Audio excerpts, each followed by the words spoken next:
Pada video sebelumnya sudah dibahas dan didemokan serta diperlihatkan tahap-tahap untuk membangun bagian database manajemen atau data manajemen tier dengan menggunakan MySQL.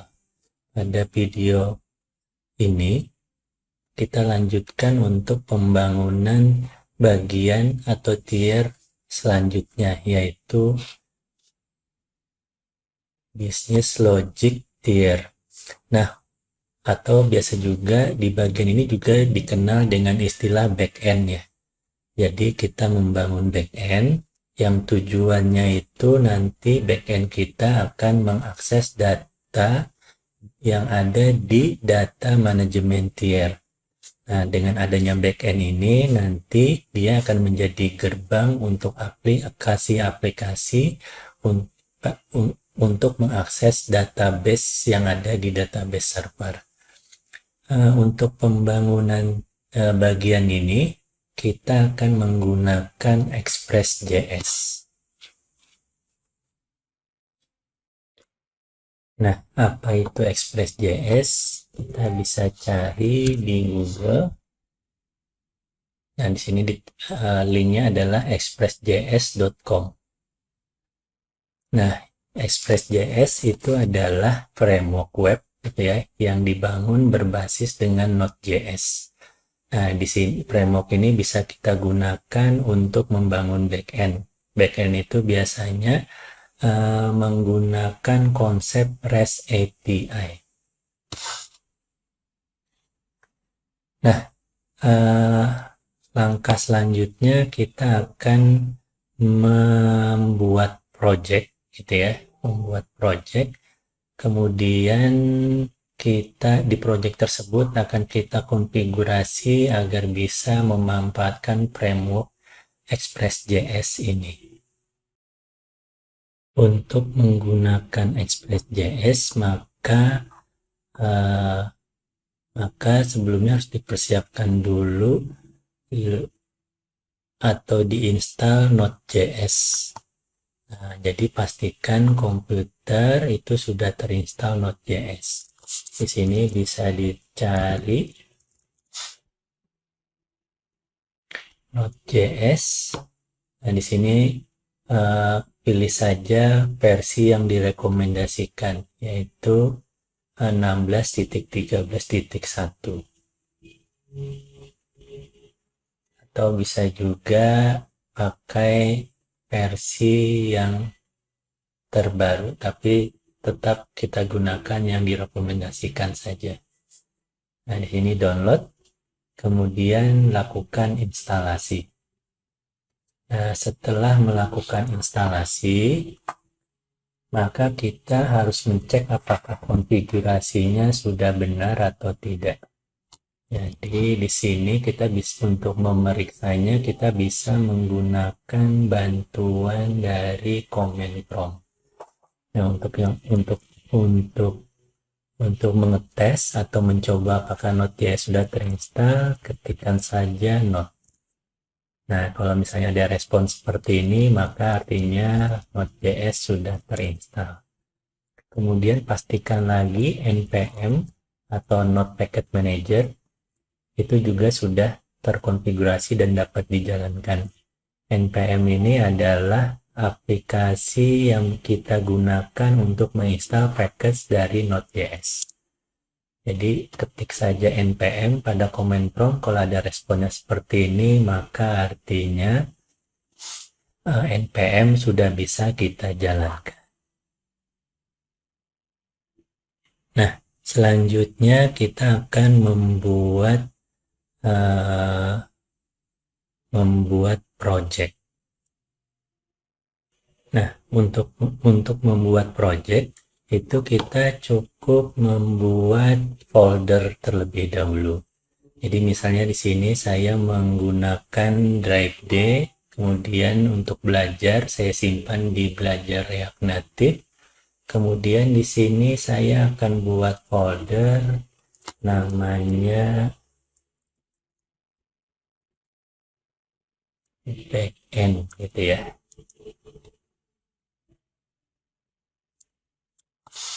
Nah, kemudian masuk ke dalam backend.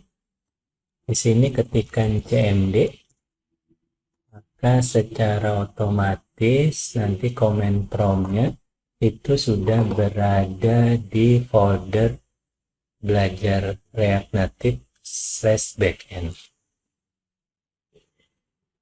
Nah, selanjutnya kita persiapkan folder ini untuk menjadi folder project. Yang pertama kita ketikkan saja npm init.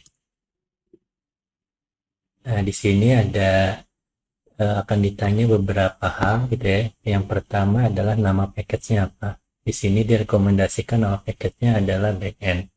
Misalnya ingin menggunakan nama package itu, maka kalian cukup enter. Kemudian versionnya berapa? Kalau di situ ada nilai defaultnya yaitu 1.1.0.0. Kalau misalnya ingin yang beda, misalnya seperti ini, maka ketikkan. Tapi kalau misalnya ingin memakai yang default, maka cukup enter saja. Description-nya bisa ditambahkan.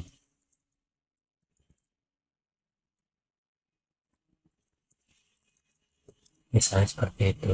Kemudian entry point-nya di sini adalah index.js. Kita ikuti saja. Ini juga kita enter keyword-nya, kosongkan dulu, autornya misalnya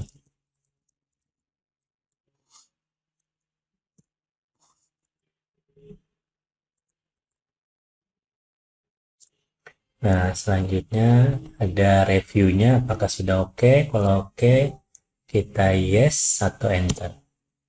Nah, kalau kita perhatikan di sini ada file packet.js gitu ya. Nah, selanjutnya kita akan menambahkan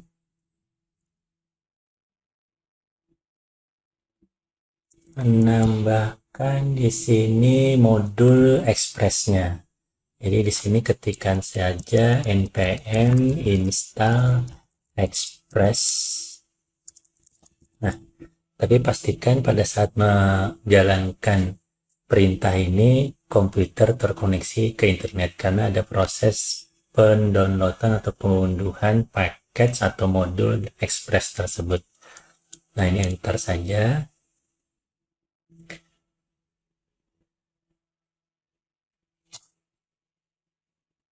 Nah, bisa dilihat di sini kalau kita cek di dalam foldernya sekarang ada folder baru yaitu node_module. Kalau dicek kita lihat isinya di situ banyak folder-folder lain gitu ya. Nah, selanjutnya kita akan jadi sekarang foldernya sudah siap sebagai project Express.js ya. Nah, sekarang kita bekerja dengan Visual Studio Code. Bagi yang belum menginstal Visual Studio Code, maka bisa diinstal dulu. Nah, ini. Nah, jadi bisa diinstal di sini ya. Oke. Kalau sudah diinstal, maka kalian bisa menjalankannya. Nah, kemudian kita akan open folder. Tadi folder yang kita buat adalah di D, kemudian di belajar React Native, kemudian kita pilih backend, nah kemudian select folder. Nah, di sini kita sudah punya ya, sudah terlihat foldernya. Oke. Selanjutnya di backend kita juga akan menambahkan package ya. Karena kita ingin membuat backend yang terkoneksi ke database, yang mana database-nya itu adalah MariaDB atau MySQL, maka kita harus menambahkan package untuk bisa mengakses package atau modul dari Node.js untuk mengakses database tersebut.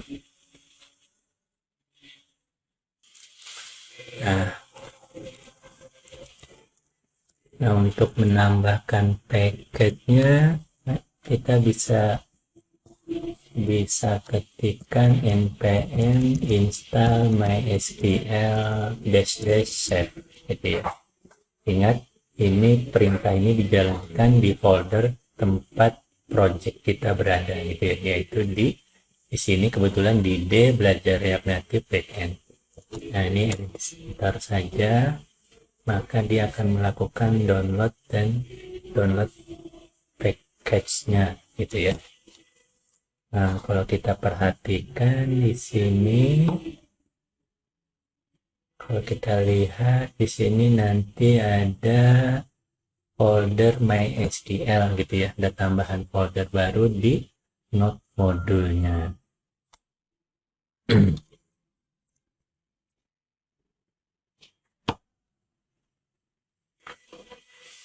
Nah, selanjutnya kita akan mulai melakukan pemrograman. Kita akan tambahkan satu file, misalnya nama filenya adalah social media api.js. Nah, di sini kalau kita ingin menggunakan atau memanfaatkan framework Express, maka kita tambahkan dua baris ini. Yang pertama adalah kita memuat atau meload paket atau modul dari Express. Kemudian kita akan membuat objek dari kelas Express-nya. Selanjutnya, karena kita akan membuat API atau REST API dengan yang akan terkoneksi ke database, artinya tadi kita sudah menginstal MySQL modul gitu ya. Jadi di sini kita tinggal tambahkan dengan cara membuat objek MySQL, kemudian kita load nih modulnya. Nah,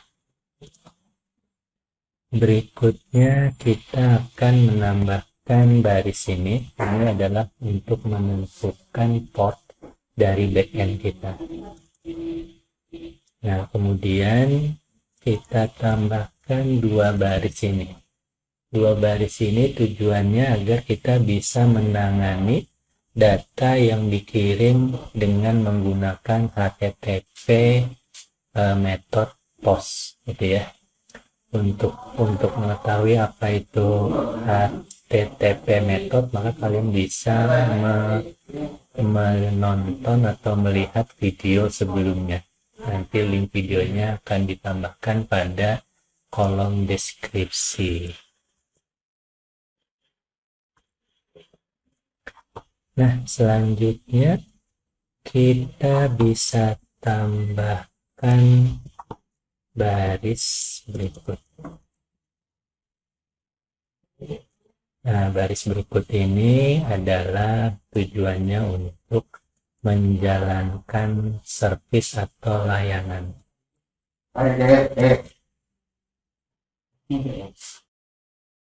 Pada baris ke-9 dan sampai ke-11 itu adalah bagaimana cara kita menjalankan service dari aplikasi kita ini. Nanti akan diperlihatkan bagaimana menjalankan program kita ini. Tapi sebelumnya, di sini kita akan tambahkan satu baris kode. Nah, baris ini digunakan untuk agar nanti service kita juga bisa melayani file statik seperti gambar gitu ya. Jadi nanti aplikasi misalnya aplikasi mobile, misalnya ada gambar yang disimpan di server, maka kita cukup nanti tambahkan folder image gitu ya.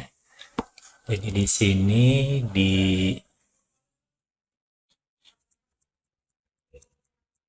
di sini kita akan tambahkan folder image. Nah, maka nanti kalau ada file-file gambar kita bisa simpan di sini. Nah, dengan adanya kode ini, maka kita nanti bisa mengakses file gambar yang ada di folder image tersebut. Nah, selanjutnya adalah sebagai kita ketahui, kalau misalnya kita bekerja dengan database, maka ada dua hal yang akan dilakukan gitu ya. Yang pertama itu adalah melakukan koneksi ke database. Kemudian yang kedua adalah menjalankan SQL. Nah, kita lakukan dulu, kita buat program atau kode program yang akan kita gunakan untuk melakukan koneksi ke database. Nah, di sini kita buat satu objek namanya DB. Dia nanti akan memanggil atau akan membuat koneksi gitu ya.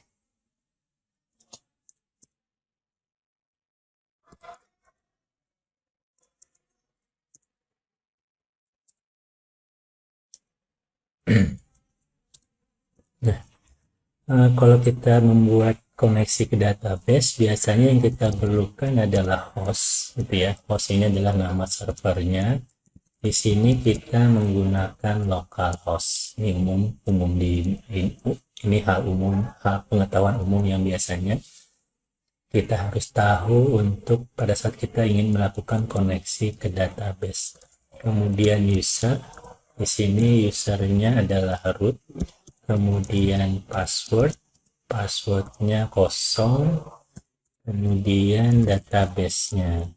Nah, nama database-nya kita cek tadi, nama database-nya adalah, kita cek di php-admin.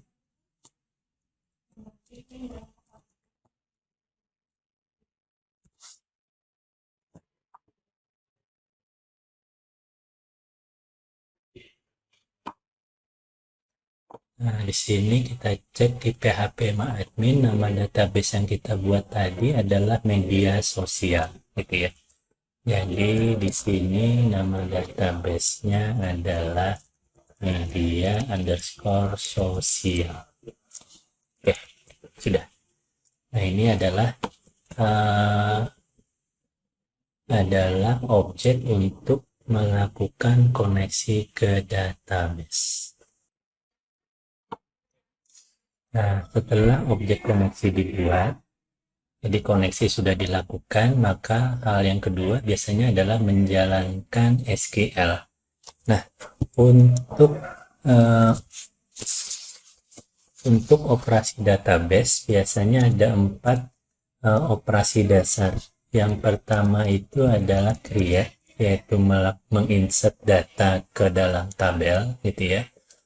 Di sini tabel yang kita gunakan adalah, kita cek lagi di sini.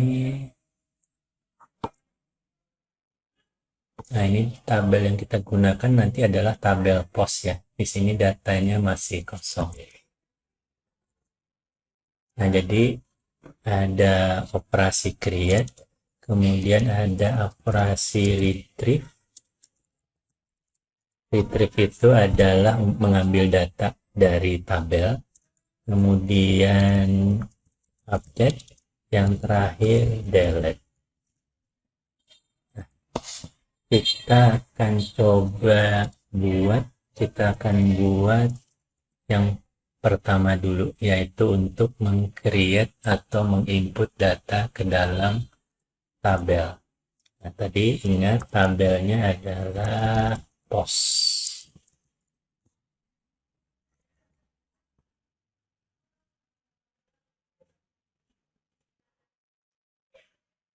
Nah, untuk sekarang kita akan membuat endpoint gitu ya. Endpoint ini sebenarnya seperti fungsi gitu ya. Seperti fungsi. Jadi endpoint ini nanti adalah sesuatu yang akan kita akses lewat jalur HTTP gitu ya.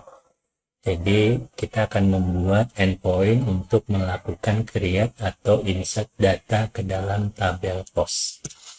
Nah, seperti yang dibahas pada video sebelumnya gitu ya tentang HTTP method gitu ya. Nah, kita sudah ada perjanjian untuk meng-create atau menginsert data kita menggunakan HTTP method POS. Nah, jadi di sini kita akan menambahkan fungsi berikut ya. Nah, di sini HTTP methodnya adalah POS ya. Bisa dilihat pada sini ada POS gitu ya. Kemudian path-nya itu adalah /POS. Jadi nanti untuk mengaksesnya selain menggunakan URL dari web servernya atau layanannya, kita tambahkan juga path-nya. Nah, yang kedua kita akan menambahkan satu variabel. Variabelnya adalah SQL, di mana di dalamnya itu adalah ada perintah SQL-nya, yaitu insert into POS. Artinya kita akan menginsert data ke dalam tabel POS. Nah, kemudian ingat tadi tabel kita terdiri atas,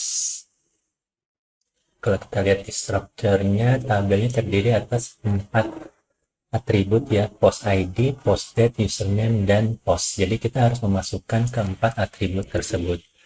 Tapi ingat, karena post ID itu adalah auto increment, jadi kalau kita menambahkan data, maka nanti ID-nya akan otomatis diisikan, gitu ya. Jadi di sini yang perlu kita isikan adalah post date, kemudian username, dan post. Nah, untuk post date ini menggunakan fungsi now gitu ya. Jadi nanti nilainya akan terisi otomatis, jadi tidak perlu kita inputkan. Jadi begitu orang memasukkan, nanti database akan membaca tanggal sekarang. Nah, kemudian yang kita perlu masukkan hanya username dan post gitu ya.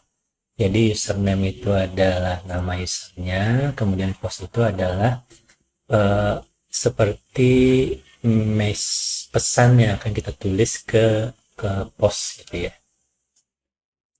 Nah, kemarin kita juga sudah membahas tentang bagaimana cara menangkap nilai gitu ya. Di sini kita menggunakan objek req gitu ya. Ini adalah request. Kemudian karena kita mengirimkannya via post, maka kita pakai body. Nah, kemudian nanti kita tangkap username dan post gitu ya. Nah, setelah SQL-nya sudah dimasukkan, sekarang kita akan mengeksekusi SQL tersebut dengan perintah db.query. Di sini ada SQL, itu ini ya. Nah, kemudian kalau misalnya, kemudian di sini kita tambahkan beberapa hal. Jadi kalau sudah dilakukan query, nanti kita akan cek gitu ya. Kalau ada error, maka nanti errornya akan ditampilkan di comment line-nya. Kemudian kita akan memberikan respon ya. Tadi ini untuk request gitu ya. Ini untuk request, karena kita ingat pada saat kita melakukan di komunikasi menggunakan protokol HTTP itu ada dua hal gitu ya, request dan respon. Nah, di sini kita melakukan respon. Nah, responnya nanti kita akan berupa outputnya berupa JSON. Di sini nanti ada 3 atribut, status, message, dan data. Karena kita tidak mengirimkan data, jadi datanya 0 saja. Jadi kita cukup mengirimkan status dan message. Message-nya yaitu data berhasil disimpan. Oke, itu ada yang kurang. Kemudian di sini masih ada tanda merah. Kita tutup gitu ya. Oh, salah. Ini kita tutup dulu, kita tutup, ini juga kita tutup. Nah, sekarang endpoint untuk meng-create atau menginsert data sudah selesai.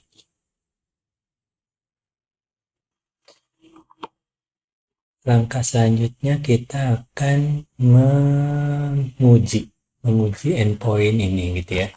Untuk mengujinya kita perlu bantuan dari extension yang namanya adalah Thunder Client gitu ya. Jadi extension ini merupakan REST API client. Jadi ini yang akan kita gunakan untuk menguji endpoint yang ada dari layanan REST API yang kita buat. Jadi cari saja Thunder, kemudian nanti kalian akan temu Thunder Client. Kalau misalnya belum diinstal, nanti di sini ada tombol install seperti ini ya. Jadi tinggal klik tombol install. Kalau sudah, maka bisa kalian lihat seperti ini tampilannya. Nah, selanjutnya kalau sudah diinstal, nanti di sini ada icon ini ya, ada icon Thunder Client. Nah, klik saja, kemudian kalian klik tombol New Request. Nah, di sini nanti kita, oh ya, sebelumnya kita jalankan dulu ya ini ya. Jadi social_media_API.js ini kita jalankan. Nah, di sini kita masuk ke folder backend, kita lihat di sini sudah ada file social_media.js. Untuk menjalankannya ketikkan node, kemudian spasi, kemudian nama filenya yaitu social_media_API.js, kemudian enter. Nah, di sini bisa dilihat programnya sudah jalan. Nah, selanjutnya kita kembali buka ke sini. Kita pilih new request tadi ya. Lalu kita akan dialihkan ke sini. Nah, tulis saja di sini namanya. Kalau kita perhatikan lagi di sini, ini HTTP gitu ya. Localhost, kemudian portnya 3000. Nah, di sini tuliskan juga HTTP localhost portnya 3000. Kemudian di sini jangan lupa path-nya adalah /post. Jadi ini /post. Postnya ada S-nya ya. Nah, ini. Kemudian selanjutnya di sini metodenya HTTP method yang digunakan adalah post ya. Jadi kalian pilih, di sini masih get, jadi kalian pilih post. Nah, sekarang kita akan memasukkan nilainya. Untuk memasukkan nilainya, di sini kalian perhatikan dia mengambil nilai dari body ya. Ini request.body. Jadi di sini kalian untuk simulasinya, untuk mengirimkan nilai dari body, klik saja body. Kemudian bisa pakai, nah kita pilih yang form and code biar gampang. Jadi tadi yang dimasukkan di sini adalah username dan post ya. Jadi masukkan atributnya username, kemudian postnya nggak pakai S ya, kita lihatnya username dan post. Di sini misalnya username-nya adalah Emreja Faisal, postnya misalnya mengirim data dari REST API. Kemudian tekan send. Nah, ini bisa kalian lihat data berhasil disimpan. Benar nggak datanya berhasil disimpan? Kita cek saja ke database. Ini database media sosial, kita pilih post. Nah, bisa kita lihat di sini ada data baru ya, record baru. Kita coba lagi. Kita tambahkan misalnya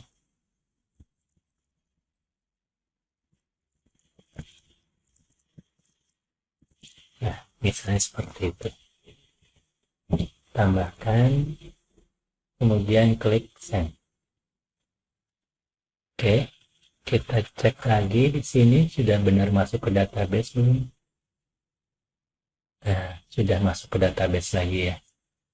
Nah, jadi untuk proses untuk menginsert data atau meng-create data, kita bisa mengaksesnya menggunakan endpoint ini.